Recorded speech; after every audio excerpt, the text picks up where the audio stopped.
Hello everyone and welcome to worship at Warwick Anglican Parish. Today this is the sermon for Sunday the 18th of October, which is also St Luke's Day. Today, however, we're going to go with the following readings. So Exodus 33, 12 to 33 will be our main passage, Psalm 99 and Matthew 22, 15 to 33. In the name of God, Father, Son and Holy Spirit, Amen. There's a collection of children's books entitled Lemony Snicket's Series of Unfortunate Events. The stories chronicle the misfortunes of three siblings, Violet, Klaus and Sonny Baudelaire, after their beloved parents die in a mysterious house fire.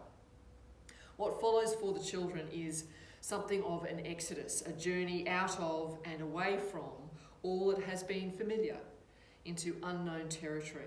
Their story, often in the hands of adults who vary from capable and well-intentioned to incompetent, stupid, or selfish and cruel. Among the more eccentric of the characters in a fairly eccentric set of books is Aunt Josephine, the second of the guardians who is appointed to look after the children. And here she is being played by Meryl Streep in a movie version of the book. A little like the people of Israel today, Aunt Josephine is a character for whom life has gotten too much. She has been robbed of her courage. She mourns the loss of a beloved husband who meets his unfortunate and dreadful end swimming carelessly among voracious and very large leeches. She doesn't have faith in a great deal and fears just about everything, living in a house that teeters improbably on the side of a cliff. She contemplates all the things that terrify her most: storms, electricity, doorknobs breaking, fridges falling, leeches, and most of all, real estate agents. Aunt Josephine is a caricature and, unsurprisingly, not a terribly good guardian for the children, but she does capture something of a truth within human nature. There are times when life presents us with circumstances that can overwhelm us or rob us of our courage, and when, bereft of hope, having lost a sense of life's promise in the midst of all its struggles, we can cast about, looking for all kinds of ways to ensure our safety, or at least that we stay within what is known. This is the story of Exodus as well. The Israelites leave Egypt, and for a time there are signs and wonders, the parting of the sea, pillars of cloud and fire. But the great drama of Exodus is not chiefly found in these extraordinary manifestations, but in the ongoing struggle to survive.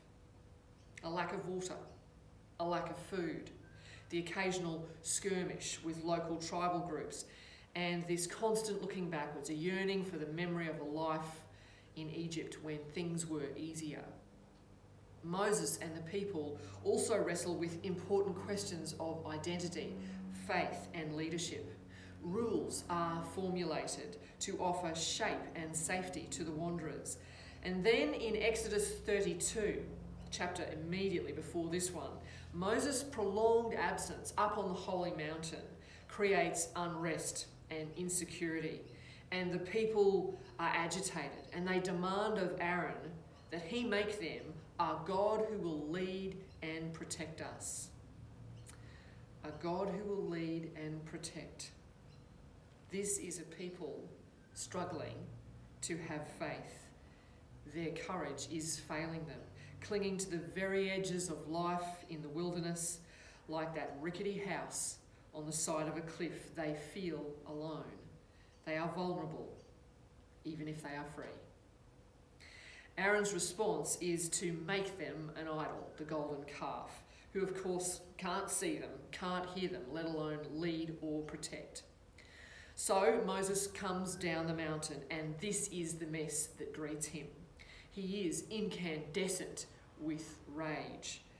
Aaron is quick to sidestep his responsibilities, and God says at one point in the chapter, I will wipe out of my book the name of everyone who has sinned against me.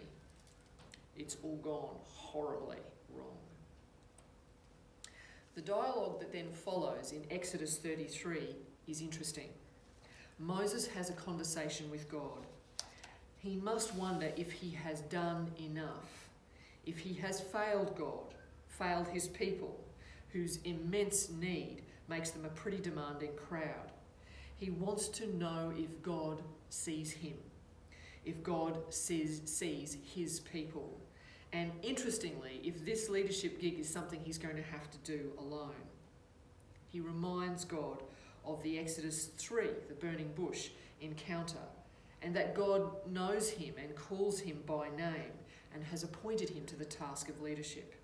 And then he says, if you are pleased with me, teach me your ways so that I may know you and continue to find favour with you. Remember that this nation is your people. To which God replies, my presence will go with you and I will give you rest. It's quite a startling contrast with the chapter before. Then Moses says to him, if your presence does not go with us, do not send us up from here. How will anyone know that you are pleased with me and with your people unless you go with us? What else will distinguish me and your people from all the other people on the face of the earth? In other words, if you're not with us, then let us stay put. No more adventures or misadventures into unfamiliar and frightening places. Moses requests to see God's glory, the ultimate promise that he isn't barking up the wrong tree or burning bush, to which God makes an assurance and then an extraordinary offer of proof. God arranges to pass close to Moses. He won't see God's face, but he will be hidden in the cleft of a rock, and God's glory will illuminate him. And so it comes to pass. And this is enough to refresh Moses' sense of who he is and where he is heading, enough to sustain his leadership of his people, God's people. Moses, like many of those he leads, never enters the promised land. Like Martin Luther King Jr., millennia later, he sees the dawning reality from a mountaintop, and he knows that he has done his part to get his people there. For both these men, their hope was not just for themselves. Their capacity for love, compassion, forgiveness, and faith was tested, but it endured. It's fair to say that there are times in life where we too might feel overwhelmed, or as if we don't have the courage for the life that God is calling us to inhabit. We wander in wildernesses of our own making, or of the making of others, and we might well lose a sense of promise and be stripped of a kind of hope. Life can leave us clinging to the edges, not so different from Aunt Josephine, or indeed the children of God in the wilderness of the Sinai desert. Yet the Bible readings today remind us that God is not answerable to us. God is so much greater than we are. That God's ways are not those of an overgrown Caesar, but that God is all the same present with us, his ways unfolding beyond death and into new life. A few weeks ago, I read a collection of sermons by Bishop Tom Wright. He'd written them and preached them over Holy Week in 2007 while he was spending time in a town called Easington Colliery in County Durham.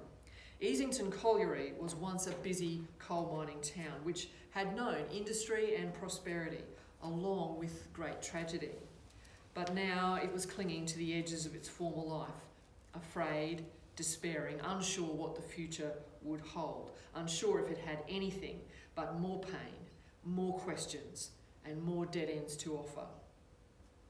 He offered this poem, which is written by T.S.Eliot, and this spoke to me of the many situations in life where we too might know the feeling of personal exodus and of the need to wait patiently, faithfully, with as much courage as our poor hearts might be able to muster, as God's presence illuminates that which is hidden and breathes hope for the right thing among us. I said to my soul, be still and wait without hope, for hope would be hope for the wrong thing. Wait without love, for love would be love of the wrong thing.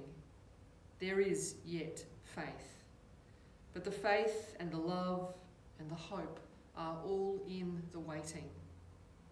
Wait without thought, for you are not ready for thought. So the darkness shall be the light, and the stillness the dancing. So the darkness shall be the light, and the stillness the dancing.